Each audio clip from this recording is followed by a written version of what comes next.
আমার নবী বলেছেন আল্লাহ ক্ষমা করে দেন। নবী বলেছেন উম্মত 70 বার গুনাহ করলে 70 বার আল্লাহর দরবারে ক্ষমা চাইবে, আল্লাহ ক্ষমা করে দেবে। কিন্তু আমরা কারো উপর জুলুম করব না।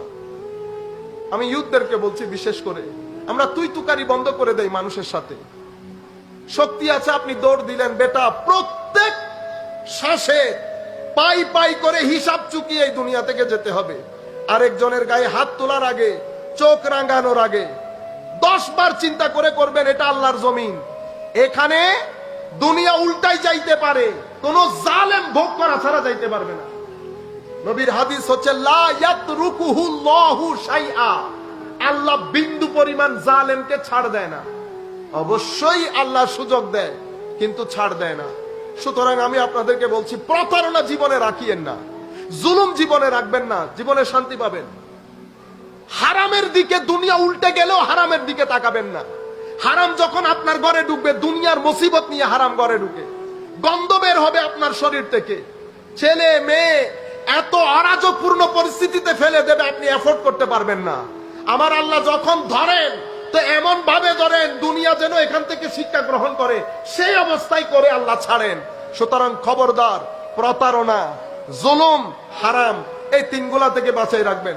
আপনার প্রাণ চালানোর কোনো দরকার নাই, হালাল দিয়ে দরকার হলে টয়োটা স্পিন্টার চালান, সিনা কুলে চালাইতে পারবে। আর হারামের প্রাণো, এটা বেগাইরত। কি জিনিস বলেন না?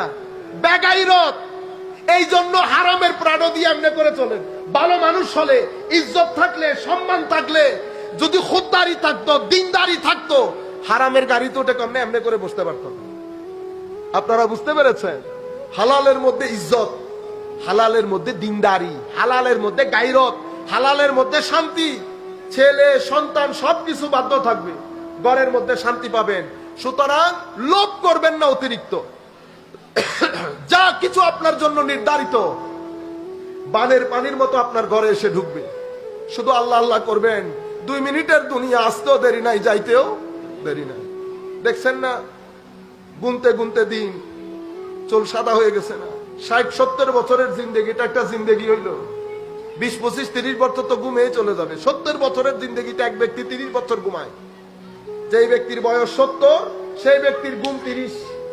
8 ঘন্টা ঘুমাইলে 60 বছরের বয়সে তো 20 বছর ঘুম না? তো 70 বছরের জীবনে 30 বছর বাদ দিয়ে দিলে 40 বছর থাকে, আর কি?